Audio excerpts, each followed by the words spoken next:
Oke, kembali lagi bersama saya Andika Pratnyana di channel YouTube Kabar Undiksa.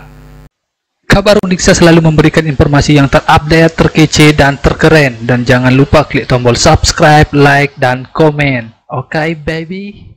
Oke, pada kali ini saya akan membahas tentang tugas UKK, khususnya pada program kreativitas mahasiswa atau PKM. Jadi di sini saya sudah ajak teman ya namanya. Jadi ini dari UKM PKIM, Penalaran dan Karya Ilmiah Mahasiswa. Yang pertama ada ketuanya, Ketua Umum Ketua Umum UKM PKIM tahun 2021. Perkenalkan, coba perkenalkan. Oke, jadi perkenalkan nama saya Raden Simpson Simbolon. Saya mahasiswa semester 4 dari jurusan manajemen. Sekarang saya menjabat sebagai Ketua Umum UKM PKIM masa jabatan 2021-2022. Kalian bisa manggil saya Raden atau Kak Raden. Oke, saya Ketua UKM PKIM tahun 2021 dari Prodi Manajemen.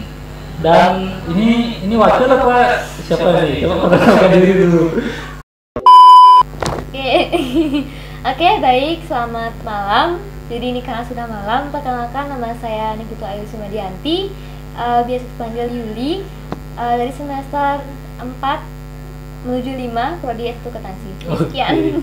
Oh iya, ini sebagai Sekretaris Umum 1 UKM PKIM. Sekretaris Umum 1, jadi segala administrasi surat menyurat ya. Iya. Mantap sekali. Iya. Jadi dari Prodi Akuntansi. Iya. Akuntansi S1. Oke, jadi itu perkenalan awal narasumber kita. Ya, narasumber. Oke, narasumber. Jadi sebelumnya saya mohon maaf untuk teman-teman mahasiswa baru karena tadi bilangnya live YouTube ya. Jadi karena terkendala sinyal dan kuota.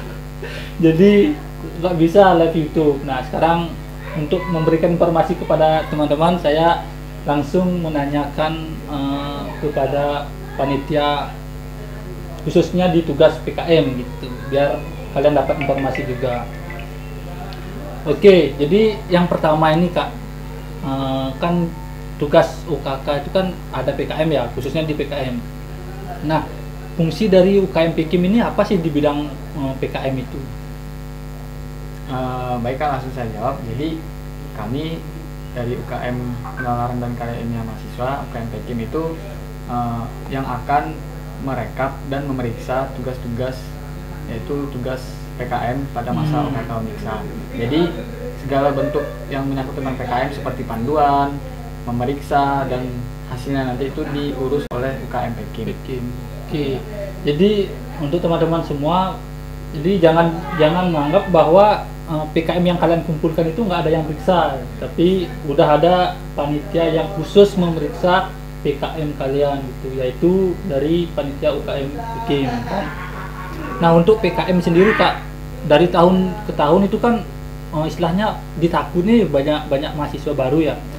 Nah, yang paling apa ya, paling ditakuti itu kan PKM yang plagiat. Nah, kira-kira PKM yang plagiat itu seperti apa Kak? Kira-kira mahasiswa itu yang dikatakan PKM-nya plagiat itu seperti apa? Oke, baik, izin menjawab ya Kak ya. Jadi untuk PKM yang dikatakan plagiat ini ada 4 ketentuan. Yang pertama itu dari pustaka yang tercantum dalam PKM itu dia sama persis dengan apa yang ada di internet. Jadi dia tidak menyaring-nyaring dulu gitu informasinya. Kemudian yang kedua itu untuk apa namanya? Dia ada kesamaan dengan PKM milik mahasiswa baru lain. Sama temannya gitu ya, bisa juga. Kemudian dia sama dengan PKM yang sudah pernah dibuat sebelumnya. Dan yang terakhir itu dia tidak mencantumkan daftar pustaka pada PKM. Jadi kan daftar pustaka ini sangat penting. Kalau tidak dicantumkan maka dia dianggap sebagai PKM plagiat karena tidak mencantumkan sumber-sumber daripada pustakanya dia. Oke. Nah, kalau misalnya nih Kak, mereka buat PKM terus nyari dia di internet kan. Nah, sumbernya itu tetap dicantumkan di daftar pustaka. Nah, kira-kira itu dianggap plagiat juga apa tidak gitu? Oke. Jadi untuk penyantuman sumber itu, dan misalnya dia nyari sumber di internet gitu kan, pastinya kita dari panitia itu memiliki batasan-batasan tertentu gitu. Seberapa dia bisa melihat di internet dan seberapa dia bisa membuat sendiri kata-katanya. Jadi kuncinya di sini adalah dia bisa mengambil dari internet atau mencari sumber dari internet, tapi nanti diparafrase menjadi kalimatnya sendiri. Jadi tanpa mengurangi makna aslinya. Oke, jadi teman-teman mahasiswa baru boleh mencari sumber di internet ya, tapi harus tetap memperhatikan kembali kalimat-kalimat yang diambil dari internet itu gitu. Jadi nanti diparafrase ataupun dirubah-rubah lah katanya, tapi tidak apa namanya, tujuan atau makna utamanya tetap ya seperti itu. Oke, jadi intinya jangan plagiat kalau buat PKM ya. Kalau plagiat ya pasti nggak lolos ya, langsung nggak lolos ya. Langsung nggak lolos PK. Wah, PK-nya. mantap, harus ngulang tahun depan. Ulang lagi. Nah, terus gini juga Kak, ini kan jenis-jenis PKM itu kan banyak di UKK itu ya, tugas untuk UKK itu jenis PKM itu banyak. Nah, kira-kira dari PKM semua itu apakah harus, misal nih PKM R itu kan PKM riset, apakah harus kita melakukan penelitian dulu baru buat PKM-nya, atau misalnya di PKM PM pengabdian masyarakat, apa kita harus mengabdi dulu kepada masyarakat baru buat PKM-nya, atau boleh sekarang kita buat PKM dengan ide kita tanpa melakukan kegiatan itu? Kira-kira gimana tuh Kak tahapannya itu? Oke, jadi kan karena kita masih situasi pandemi Kak ya, jadi mungkin untuk pembuatan PKM-nya itu kita masih lebih longgar, dan ini juga PKM OKK bukan PKM reguler gitu. Iya. Jadi untuk misalnya untuk PKM PM misalnya dia melakukan pengabdian kepada masyarakat, itu untuk pengabdiannya mungkin bisa dilakukan di desa sendiri dengan metode yang relatif aman itu istilahnya. Dan untuk misalnya PKM riset nih, PKM riset mau tidak mau sebenarnya kita harus melakukan penelitian kan. Tapi karena penelitian juga tidak mungkin dilakukan pada situasi sekarang, jadi mungkin penelitian yang dilakukan biasanya ke lapangan itu bisa diganti menjadi penelitian sebatas studi pustaka aja. Jadi studi-studi terhadap penelitian-penelitian yang sudah ada sebelumnya itu diolah lagi, kemudian apa sih yang menjadi kebaruan dari penelitian ini itu dicari lagi. Oke, jadi pada intinya teman-teman nggak harus, misalnya PKMK nggak harus buat usaha dulu gitu ya, atau PKM PM nggak harus mengabdi dulu, tapi bisa kalian buat langsung PKM-nya sesuai dengan pemikiran kalian, tetapi harus real ya, harus nyata ya. Iya. Gitu. Oke. Itulah.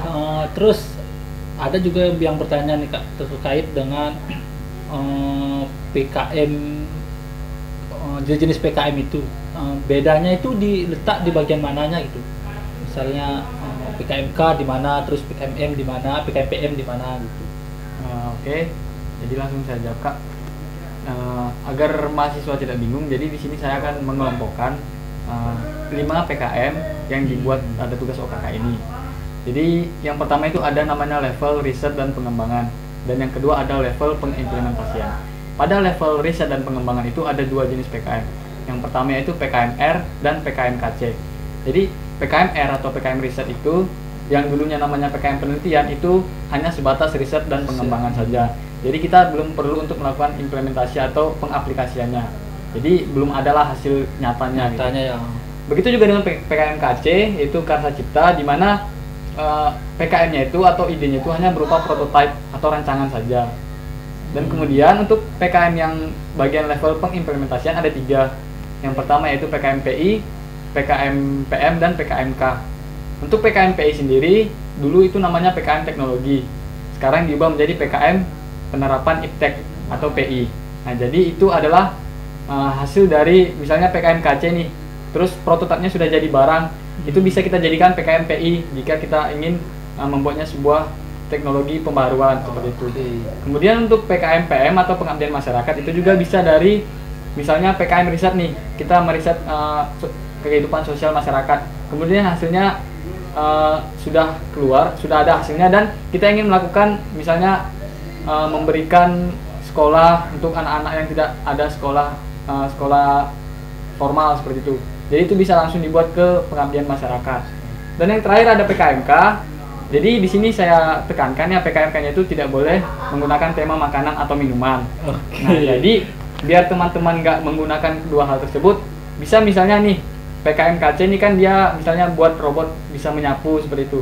Jadi kalau misalnya robotnya ini mau dijual, itu bisa dimasukkan ke PKMK dengan adanya rancangan-rancangan biaya ke depannya seperti itu, atau cash flow-nya itu bisa dimasukkan ke PKMK. Kemudian untuk dari segi struktur, itu sudah ada sih di panduan, kalian bisa lihat itu perbedaan secara signifikannya itu ada di bab 2 dan di bab 3. Misalnya PKM riset itu di bab 2-nya itu misalnya di bab 3-nya metode penelitian, sedangkan PKM yang lain metode pelaksanaan seperti itu. Oke. Nah, itu harus diperhatikan betul ya sama adik-adiknya ya. Terus gini Kak, yang tadi kan dibilang apa ya, PKM ya. Kalau misalnya kita ngomong PKM kan banyak yang bertanya tentang PKM yang tidak bersungguh-sungguh gitu. Nah, lucu juga sih kalau misalnya nih saya buat PKM misalnya, padahal udah serius buat begadang, mungkin adik-adiknya begadang buat, tapi pas diperiksa dikatakan nggak bersungguh-sungguh. Nah, indikator atau kenapa kok bisa dibilang PKM itu nggak bersungguh-sungguh gitu. Nah, apa dasar dari teman-teman panitia mengatakan hal tersebut gitu? Kira-kira seperti apa tuh ininya? Oke, jadi langsung saya jawab Kak. Kan ini ada dua tipe pelanggaran dari mahasiswa PKM-nya. Yang pertama PKM plagiat Plagiat pertama dulu ya. Kedua PKM tidak bersungguh-sungguh. Oke. Nah, jadi semisal nih PKM-nya sudah lolos dari indikasi plagiat, kita akan lanjut ke pemeriksaan administrasi. Jadi nanti dari administrasi inilah yang menunjukkan kalian plagiat tidak bersungguh-sungguh atau bersungguh-sungguh. Jadi formatnya itu yang pertama misalnya nih penulisannya itu menggunakan font Times New Roman, ukurannya 12 dan spasinya 1,15. Jadi misalnya adik-adik tidak memenuhi hal ini, membuat walaupun PKM-nya idenya itu sangat bagus, tapi formatnya itu tidak sesuai dengan yang ada di panduan, hati-hati nanti PKM kalian bisa terindikasi PKM tidak bersungguh-sungguh. Terus gini nih Kak, ini yang sebenarnya lucu nih kalau menurut saya ya, mewakili teman-teman mahasiswa baru sih ya. Saya pendukung kalian ini mahasiswa baru ya. Jadi semua aspirasi kalian akan saya sampaikan sama kakak panitia ini. Nah, di sini kan saya sempat kemarin baca panduannya juga. Tidak diperbolehkan mengambil topik makanan dan minuman. Nah, itu kenapa seperti itu Kak? Nah, kalau misalnya saya nih buat makanan, mungkin makanan keripik nih, keripik dari daun apa misalnya gitu, daun singkong atau gimana, kan keren gitu loh Kak. Nah, kira-kira gimana nih menurut kakak dari panitianya gitu? Oke, jadi mungkin saya bisa menjawab, kemudian nanti rekan saya menambahkan. Jadi kenapa kami saat ini itu tidak memperbolehkan untuk membuat PKM yang bertema makanan gitu kan? Jadi alasannya itu karena di dunia PKM sendiri yang reguler itu sebenarnya untuk makanan itu sudah sangat jarang ditemukan Kak. Jadi itu udah kuno lah istilahnya, udah bukan zamannya kita buat PKM tapi tentang makanan. Itu udah ada ruangnya sendiri kayak KBMI, PMW atau apapun gitu. Intinya kalau PKM kita membuat makanan itu kan kita kan didorong nih, PKM ini adalah program kreativitas mahasiswa, otomatis kalau misalnya makanan, saya udah buat makanan yang kreatif gitu kan, ya kan kalian nggak tahu seberapa banyak orang yang sudah buat ide seperti kalian, apakah itu juga masih dinamakan kreatif? Kan enggak kan ya? Jadi alasannya itu kan kenapa kita tidak memperbolehkan makanan, karena kita beranggapan kalau misalnya kita terbatas di makanan-makanan aja, otomatis nanti pas nggak ada inovasi-inovasi lain gitu. Ya sebatas makanan aja gimana sih gitu kan? Yang penjualan makanan juga sekarang udah banyak, makanan umi juga udah banyak, mau ngapain memangnya gitu. Kalau minuman gimana Kak? Kalau minuman, jadi makanan sama minuman itu dalam suatu ranah yang sama tapi objek yang berbeda gitu kan. Tapi minuman mungkin ya jadi tidak diperbolehkan sebenarnya, karena kan minuman hampir sama juga ya, sama gitu. Untuk membubuhkan kreativitas, apakah sesusah itu untuk suatu minuman? Tinggal campur-campur aja jadi minuman kan. Dah. Jadi mungkin alasannya selain itu juga, selain mendorong kreativitas mahasiswa juga kami mengakui nih dari panitia sendiri itu sudah sangat lelah untuk memeriksa PKM yang bertema makanan. Makanan kalau nggak kopi, teh, kalau nggak teh susu, kalau nggak itu bolu, apa ya gitu pokoknya. Ya sebatas itu aja, kita terbatas di sana aja, kita nggak punya ide-ide baru dan nggak punya kreativitas.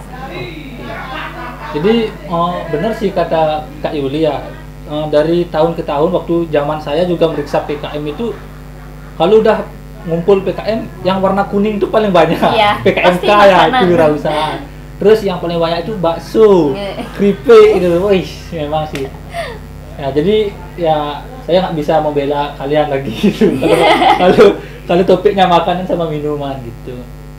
Nah untuk topik makanan dan minuman ini khusus di PKMK aja Kak. Kalau misalnya saya nih buat topik minuman tapi di PKM riset misalnya meneliti itu boleh nggak atau gimana? Atau nggak boleh juga? Oke, jadi kan untuk PKM riset ini kita khususkan kepada penelitiannya itu. Penelitiannya, oke. bukan hasil akhirnya kan. Tapi mungkin bisa dari riset itu bisa kita jadikan ke PKMK. Namun sebelumnya ini karena ini PKM riset, mungkin dia bisa membuat minuman kesehatan gitu. Karena kan kalau membuat minuman kesehatan itu perlu riset sebelumnya kan. Nah, dari PKMR itu mungkin nanti kita kan ketika kalian buat PKMR misalnya membuat jamu dari ini gitu kan. Kemudian nanti ketika itu sudah berhasil atau kalian sudah menemukan jalan tengahnya, kalian bisa lanjutkan ke PKMK, itu jamunya diperjualbelikan gitu. Boleh sebenarnya di PKM bisa kita membuat jamuan atau apa, pokoknya yang berinovasi, karena itu kan menekankan pada riset. Kalau kita misalnya buat minuman es campur dari gini gitu, apakah itu butuh penelitian gitu? Ya kan tidak kan? Ya gitu. Itu sih kan. Benar ya.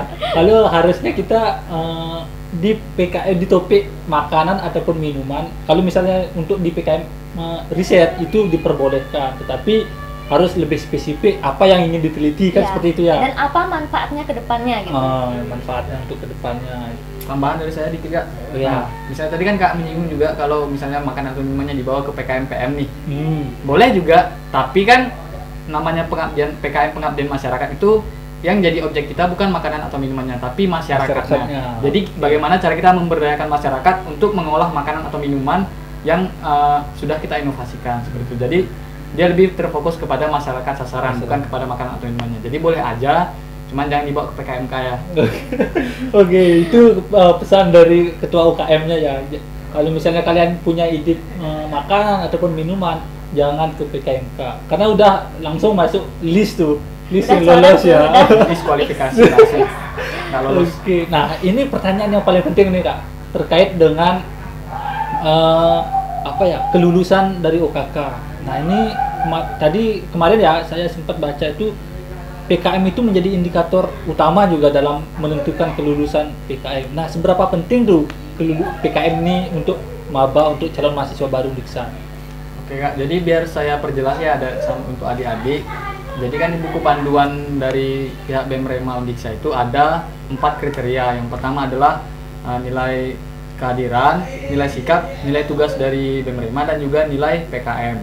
Jadi apabila salah satu dari tugas ini kalian mendapatkan nilai 0 atau tidak terpenuhi, maka secara otomatis kalian tidak akan lolos OKK dan mengulang lagi tahun depan. Jadi misalnya nih kalian PKM-nya, jadi kita terfokus sama PKM-nya. Kalau PKM itu ada dua hal yang membuat kalian tidak terpenuhi tugasnya. Yang pertama yaitu jika kalian plagiat 90-100%, itu dimana kalian udah benar-benar plagiat banget, contohnya sama-sama teman atau benar-benar ngambil dari internet. Kemudian yang kedua, PKM tidak buat. Jadi usahakan dari adik-adik sungguh-sungguh untuk membuat tugasnya, apalagi PKM-nya nih. Jangan sampai kalian terindikasi 90-100% plagiat, dan jangan sampai kalian nggak buat. Oke, jadi begitu penting ya PKM-nya, sampai 4 indikator itu PKM yang juga masuk di dalam penilaian itu ya. Terus kemarin kan sempat ya saya buat pendaftaran untuk yang Google Meet yang tadi itu. Nah di sana banyak sekali yang nanya Kak terkait dengan ide PKM. Nah misalnya saya buat PKM misalnya punya ide membuat pengolahan biji salak menjadi kopi misalnya. Nah itu murni dari pemikiran saya buat terus. Nah padahal itu mungkin udah banyak ya di internet, udah ada, dan orang lain juga buat yang sama seperti itu, tapi isinya berbeda, mungkin topiknya sama tapi isinya berbeda. Nah kira-kira itu termasuk plagiat apa tidak? Kadang kan nggak tahu lah, kalau misalnya saya buat ini nggak tahu orang yang ngikutin kan nggak tahu juga kan. Kira-kira itu termasuk PKM plagiat apa enggak? Oke, misalnya mahasiswa baru membuat kopi dari biji salak, itu sangat tidak mungkin sebenarnya, karena biji salak tidak bisa dijadikan kopi. Kopi sama biji salak itu adalah sesuatu yang berbeda. Misalnya nih kan misalnya. Terus misalnya dia idenya sama dengan orang lain atau PKM yang sudah ada gitu. Oh aku punya ide nih mau buat kopi dari biji salak gitu. Ternyata dia pas lihat di internet, wah udah ada yang buat gitu. Nah dari sana tuh kalian bisa memunculkan inovasi dan kreativitas dari diri kalian sendiri. Ini kopinya rasanya pahit, gimana kalau kita buat kopinya rasa asam gitu? Gimana nih, gimana caranya membuat itu gitu? Itu jadi bahan inovasi kan jadinya. dan itu bisa dikembangkan lagi gitu. Jadi nggak terbatas pada di sana aja. Misalnya udah ada yang buat juga kan kita beda kan, isinya beda, ngapain sih gitu. Ya tapi kan itu namanya kreativitas, karena sudah ada banyak yang buat kopi dari biji salak itu. Gimana kalian caranya mendatangkan pembaruan dan inovasi, karena itu yang dipentingkan dalam PKM. Namanya aja kan udah program kreativitas mahasiswa. Kalau udah banyak yang sama, apakah itu masih kreatif namanya? Itu aja sih. Wih, wah susah saya menjawabnya lagi teman-teman. Jadi kalau misalnya kalian punya ide PKM ya, kalian harus lebih dalami lagi ide tersebut, apakah sudah ada sebelumnya atau belum gitu. Kalau misalnya sudah ada sama persis, kalian harus kembangkan lagi kan ya, biar kreatif lah dan inovatif gitu. Wah, jadi banyak sekali sebenarnya pertanyaan yang masih muncul ya, tapi saya lupa apa yang ingin ditanyakan lagi nih. Tuliskan sebuah cerita cinta segitiga.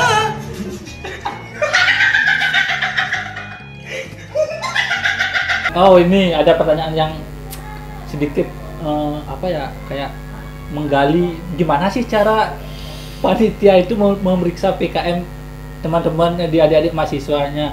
Kan banyak nih, ribuan mahasiswa, sedangkan panitia untuk bisa PKM berapa orang? Paling 30, 40 sampai 50 ya, maksimal 50 misalnya.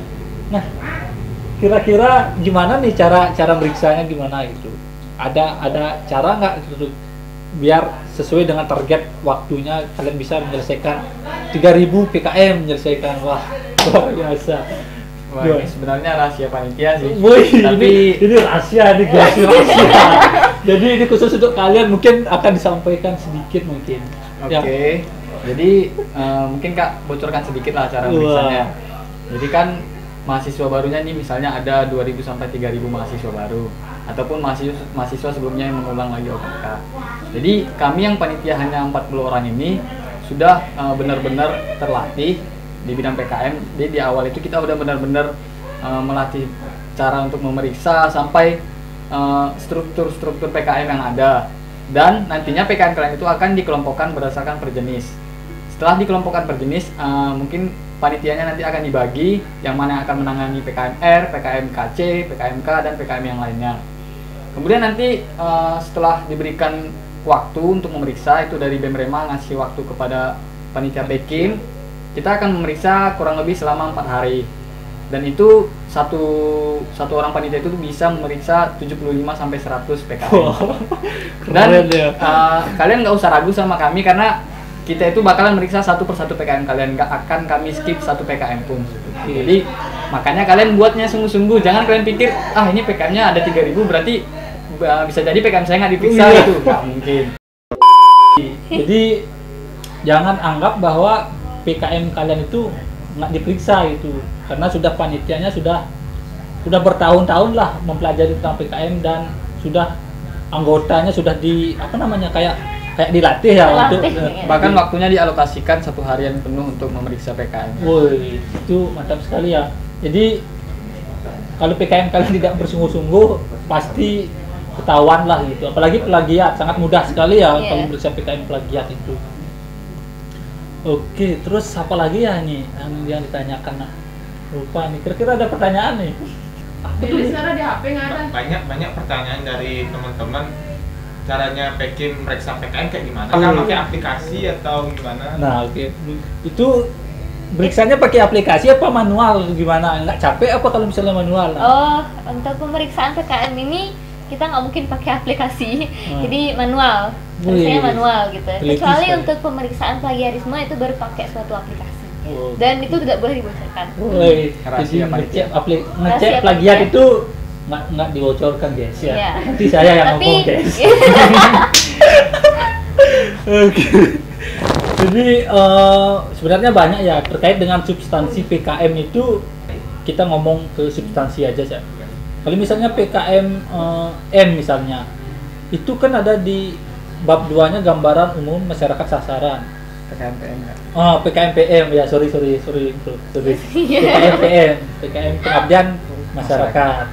Nah, itu untuk gambarnya itu boleh nyari di internet apa enggak? Itu kan nggak mungkin kan di masa pandemi ini teman-teman nyari foto kemana kan harus pakai masker atau gimana penyekatan itu. Kira-kira boleh nggak pakai gambar di internet, download di internet? Jadi untuk gambar-gambar dalam PKM, bukan PKM PM aja nih, PKM semuanya. Jadi semua PKM ya, semua PKM. Untuk gambar-gambar nih, karena kita udah masih PKM UKK gitu kan. Jadi cantumkan gambar di internet tuh boleh sebenarnya, tapi itu harus dicantumkan tuh gambar apa gitu, gambar apa dan di mana nyari gambar itu gitu kan. Jangan gambar aneh-aneh guys. Iya, jangan gambar aneh. Pokoknya yang terkait dengan PKM yang kalian buat gitu. Misal nih kalian buat teh gitu, daun teh lah diisi, atau buat kopi, biji kopi diisi gitu. Jangan yang aneh-aneh gitu. Ya. Jadi semuanya boleh kalian ngambil gambar di internet, tapi harus ada sumbernya ya. Kalau misalnya PKMK buat anyaman apa boleh nyari di internet, kan nggak mungkin kalian buat itu baru difoto kan Ya, lama. nggak mungkin kan. Maluan namor. Sorry dulu. Gitu. Nah, terus gini juga nih Kak. Ini kan dari PKM kan sebenarnya kan PKM itu berkelompok nih Kak. Ya. Nah, untuk UKK sendiri ini harus nyari kelompok karena dulu tahun-tahun sebelumnya itu kan berkelompok nyari anggota lah, walaupun buatnya sendiri tapi di covernya itu kelompok gitu. Nah, kira-kira untuk tahun ini gimana PKM UKK-nya? Oke, aku ninja. Ya, jadi siapa aja sih boleh gitu. Jadi mungkinnya pada waktu waktu tahun 2019 OKK itu kita diwajibkan untuk membuat kelompok, mencari nama kelompok. Cuman karena ini keadaannya pandemi dan kita secara online, buat PKM-nya juga nggak di print. Jadi kami nggak mau membuat kalian kesusahan lebih lanjut lagi. Jadi kalian hanya disuruh untuk membuat nama kalian sendiri aja, baik itu di cover sebagai ketua pelaksana dan juga di bagian biodata. Jadi itu hanya nama penulisnya saja, nama diri sendiri aja. Dan juga mungkin tambahan, kemarin saya dapat pertanyaan beberapa, untuk di bagian lampiran biodata itu kalian nggak wajib untuk mengisi kegiatan kemahasiswaan dan prestasi yang ada, karena kan ya kalian baru jadi mahasiswa nih, nggak mungkin udah ada kegiatan kemahasiswaannya gitu. Iya, betul. Jadi itu dikosongin aja, yang penting itu biodatanya udah diisi semua secara lengkap. Untuk prestasi mungkin pas prestasi SMA kalian boleh sih, kalau misalnya kalian mau pamer boleh aja. Wah, kalau misalnya kalian dapat juara 1 umum guys di SMA itu boleh dicantumkan di lampiran ya. Ya boleh, tapi kalau misalnya nggak punya yang apa-apa kosongin aja gitu. Jadi nggak wajib ya untuk di lampiran itu. Nah, untuk di bab 4 nih Kak, kan tadi nih di Meet tuh ada pertanyaan. Itu kan katanya jadwal kegiatan aja yang isi. Untuk apa namanya itu? Rancangan biaya itu nggak isi ya. Terus apa namanya tuh? Penanggung jawab di jadwal kegiatan itu gimana tuh Kak kira-kira? Oke. Jadi untuk rancangan biaya itu kan seharusnya ada di bab 4 tuh kan. 4.1 tuh seharusnya rancangan biaya. Nah, untuk PKM UKK ini kita tidak menyuruh mahasiswa untuk membuat rancangan biaya ini karena kita tidak mau menyusahkan mereka ngitung-ngitung dana ini berapa yang ngabisin dana gitu, biar nggak lama juga Padahal mikirnya. seru tuh Kak, ngitung-ngitung uang tuh seru. Ya, tapi ya kalau nggak balance itu yang ribet ya. Dan yang kedua itu kita juga pas lampiran itu kan nggak ada lampiran justifikasi anggaran. Otomatis mabanya mungkin nggak tahu dia berapa ngabisin dana gitu kan. Jadi mending nggak usah diisi lampiran justifikasi sama anggaran biaya gitu. Terus sama di jadwal kegiatan untuk PIC pelaksana atau penanggung jawab gitu kan ya, itu cukup diisi nama mahasiswanya saja gitu. Sebagai pelaksana kegiatannya tersebut gitu.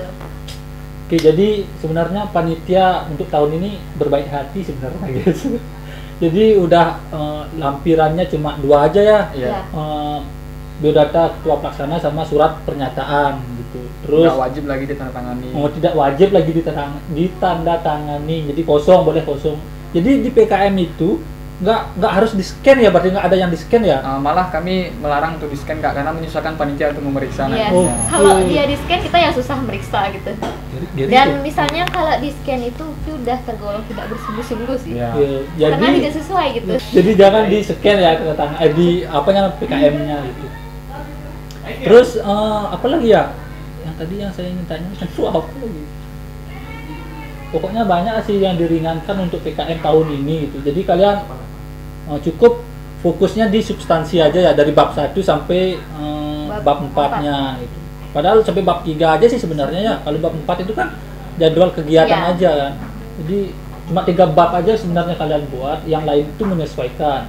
Tapi pedomannya harus diikuti ya. Kalau misalnya salah font Udah, nggak Udah. bersungguh-sungguh ya? Udah. Wih, mantap sekali. Itu mau bertanya sama bertanya. Kenapa? Di panduan tuh ada justifikasi anggaran? Jadi kan itu bagian awalnya. Di panduan itu kan kita hanya menjelaskan aja, biar kalau misalnya mereka nantinya mau tindak lanjuti PKM-nya ke PKM reguler, bisa melihat dari panduan di situ. Oke. Jadi kita hanya menjelaskan aja, kan udah di ketentuan tugasnya kan udah ada di sana, nggak boleh buat.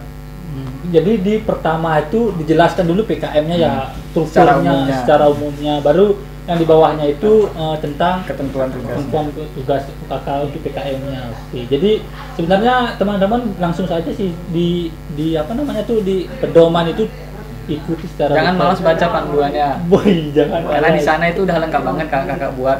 Bahkan sampai video cara membuat kutipan dan daftar pustaka dengan Harvard Style udah ada di sana linknya. Wih, mantap mantap. Jadi semua sudah disediakan sama UKM PKM-nya ya untuk pembuatan PKM. Oke, mungkin itu aja ya. Sudah mumet sebenarnya saya ini. Banyak sekali kegiatan, tapi terima kasih banyak untuk Kak Yuli sama Kak Raden karena telah meluangkan waktu lah menyampaikan dan memberikan informasi kepada kita semua terkait dengan tugas OKK khususnya di PKM. Mungkin dari Kak Yuli atau Kak Raden memberikan ada saran atau yang ingin disampaikan kepada adik-adik mahasiswa barunya. Mungkin dari saya ingin menyampaikan beberapa tips untuk membuat PKM ya. Yang saya rangkum sendiri nih dari panduannya. Ini tips dan trik. Tips dan trik nih sebenarnya. Mahal nih guys, mahal ini materi ini. Jadi yang pertama itu tentunya tuh kalian harus punya ide sih. Pertama, udah punya ide kan. Iya. Kalau udah punya ide, kalian tentukan itu mau dibawa ke PKM yang mana gitu. Tentukan kalian mau buat PKM apa sih dengan ide ini gitu. Terus yang kedua itu coba cari contoh-contoh pustaka atas ide kalian itu. Jadi misal nih kalian mau buat donat dari kentang gitu, coba cari pustaka yang apa sih manfaat kentang atau gimana sih cara buat donat dari kentang gitu kan. Harus cari contoh pustakanya sebanyak-banyaknya yang relevan gitu. Yang relevan di sini itu mungkin yang sebatas 5 tahun terakhir, jadi bisa diukur nih keabsahannya, udah pasti bener nggak nih gitu. Kalau kita misalnya buat sumbernya dari pustaka yang 10 tahun terakhir gitu, misalnya dari tahun 2010, kira-kira sekarang masih nggak ya ada yang gini gitu kan, beda lagi. Kemudian yang ketiga itu kita rangkai dulu latar belakangnya apa, kemudian rumusan masalahnya atau masalah intinya itu apa, kemudian tujuan dari pembuatan PKM tuh kalian tuh apa gitu. Itu yang pertama dulu. Nah setelah itu kalian bisa cari sumber pustaka yang sebanyak-banyaknya dari ide yang kalian buat itu. Dan usahakan untuk sumber-sumber pustaka ini masih relevan, setidaknya 5 tahun terakhir gitu. Terus selanjutnya itu kalian bisa merangkai latar belakang, masalah dan tujuan. Latar belakang atas pembuatan program kalian, kemudian tujuannya apa dan masalahnya itu apa sih, biar kalian tuh bisa menentukan nanti solusi-solusi apa yang bisa kalian temukan gitu. Kemudian selanjutnya itu yang paling penting nih, membuat PKM harus berdasarkan panduan yang sudah ada gitu. Jadi percuma kalau ide kalian bagus, udah jadi pustaka yang bagus, tapi ternyata nggak ikut panduan, kan udah tidak bersungguh-sungguh namanya. Jadi ikuti panduan dengan baik. Kemudian yang selanjutnya itu perhatikan tuh tata tulis dan apa syarat administrasi pada PKM-nya itu. Kan itu juga penting kan. Nah, ya itu bisa kalian lakukan dengan melihat panduan kembali gitu. Dan yang terakhir itu mungkin jujur dalam mengerjakan gitu. Karena kan ya jujur ini sejujurnya bagi saya kalau membuat sesuatu yang tidak jujur itu kalian pasti beban banget. Duh aku buatnya kayak gini, aku nyontek no gitu. Sih kepikiran kan.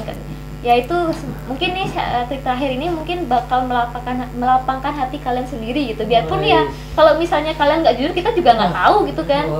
Ya tapi kan ini berkaitan dengan diri sendiri aja. Jadi jujur itu guys. Kakak tadi bahas tentang yang kita mengerjakan sesuatu itu harus jujur. Nah, jadi saya ingat sama tahun-tahun sebelumnya tentang tugas PKM, tugas OKK. Jadi banyak yang beli PKM nih Kak, terkait dengan apa ya, orang yang jual PKM untuk tugas OKK itu. Nah pertanyaan saya nih, gimana cara kakak tahu bahwa ini PKM-nya, dia beli nih PKM-nya gitu. Nah itu kan udah sesuai dengan panduan, terus idenya bagus mungkin. Nah dari mana kalian tahu bahwa PKM itu beli? Nah Jadi saya ingin menjawab ya. jawab. biasanya nih kalau masa baru tuh beli PKM dari tempat-tempat yang sudah umum sebenarnya, dari tempat fotokopian atau dari kakak tingkat itu misalnya kan, itu PKM dari kakak tingkat cuma dimodif dikit-dikit doang gitu kan. Cuma kita caranya tahu tuh gampang sih sebenarnya, karena biasanya tuh entah kenapa setiap ada OKK itu pasti ada jasa-jasa buat tugas tuh yang menyatakan PKM OKK gitu. Nah dari sana kita mungkin akan menghubungi si pembuatnya itu, kira-kira nama-namanya itu siapa aja yang mau buat PKM di sana. Kemudian kalau misalnya kita sendiri dari panitia ini kan membuat panduan PKM itu berbeda-beda setiap tahunnya. Jadi kemungkinan kalau misalnya dia beli itu, mungkin PKM-nya tidak sesuai dengan panduan sekarang, tapi sesuai dengan panduan sebelumnya. Kuncinya di sana. Kok ini kayak panduan lama gitu ya. Terus biasanya kalau PKM yang beli itu dia rapi banget sampai nggak ada salah, ada minusnya, pokoknya dia tuh rapi banget. Dan kebanyakan dari PKM yang beli itu sebenarnya si pembuat ini nggak tahu secara spesifik apa yang menjadi ketentuan tugasnya gitu kan. Mungkin ada beberapa dia mengisi gambar asli atau gambarnya itu udah pernah ada gitu sebelumnya, atau gimana ya, buat PKM itu dia rapi, terlalu rapi, itu yang cenderung yang terlalu rapi itu malah dicurigain sebenarnya. Jadi kalau kalian buat PKM jangan rapi. Enggak gitu juga. Jadi rapi kan kita tahu nih seberapa sih kemampuan seorang mahasiswa baru gitu, yang nggak mungkin lah sampai buat PKM yang kayak substansinya sangat bagus, itu sangat tidak mungkin sebenarnya. Sangat tidak mungkin untuk suatu PKM OKK itu sempurna. Sangat jauh dari sempurna sebenarnya. Kuncinya di sana sih.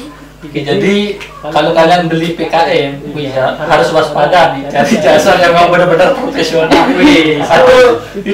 Itu sebenarnya rugi juga, yang ngapain juga beli ya sebenarnya ya biasanya beli mahal banget. Soalnya tahun lalu saya dapat info itu satu PKM UKK harganya 100.000. Wah, bisa 150 loh. Bisa. Kamu juga ya? Itu disampaikan sama gini sih, tukang fotokopian sekitar sini itu. Ini ada yang beli 150 harganya. Ini panitianya kerjasama sama yang jual. Jadi yang jual untung, yang belinya sebenarnya yang rugi. Kita tahu dia mereka beli. Ya beli, udah sekarang aja langsung gitu. Jadi jangan beli ya gitu. Intinya jangan beli PKM gitu. Itu harga diri sih sebenarnya bro.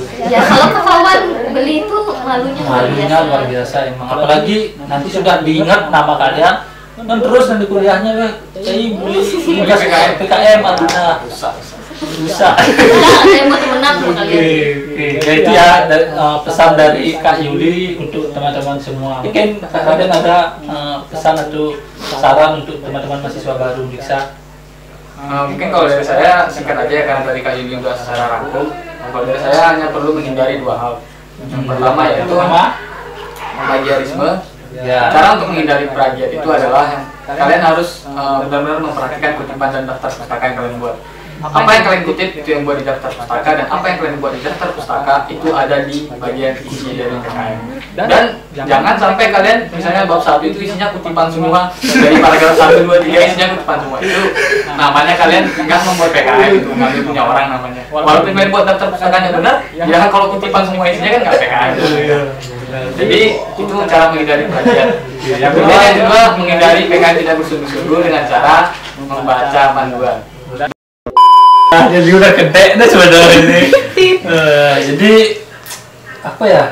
Jadi dua hal yang harus dihindari untuk mahasiswa baru dalam membuat PKM. Yang pertama adalah plagiat sama yang tidak bersungguh-sungguh. Kalau dua itu sudah kalian lewati, aman dah, pasti lolos UKK. Asal kehadiran tetap jalan, sikap juga gitu. Tugas yang lain harus tetap jalan gitu. Kalau PKM aja plagiat, otomatis yang lain itu sikap itu pasti kalian udah buruk gitu ya. Iya. Dan kalau plagiat ngapain sikapnya baik? Iya, berarti sikap kalian udah ya, jangan diomongin lagi lah. Oke, mungkin itu aja ya. Terima kasih lagi. Pokoknya terima kasih banyak untuk Kak Yuli sama Kak Raden dari UKM Pekim, Unit Kegiatan Mahasiswa Penalaran dan Karya Ilmiah Mahasiswa Undiksa. Jadi kalian untuk mendapatkan informasi terkait dengan PKM ataupun dengan lomba-lomba karya tulis ilmiah yang lainnya, silahkan follow Instagram UKM Pekim. Nama Instagramnya apa? UKM Pekim. UKM Pekim Undiksa sih ya? UKM Pekim Undiksa. Oke. Nama Instagramnya UKM Pekim Undiksa. Ini linknya ada di bawah di sini ya. Iya. Ini. Oke, jadi kalian dapatkan informasinya di Instagram UKM Pekin Undiksa. Tapi nggak kalah penting juga ya, kalian harus follow juga Instagram Kabar Undiksa. Kabar Undiksa itu selalu memberikan informasi yang update, terkece gitu, terkini gitu. Pokoknya semuanya dah di sana Kabar Undiksa.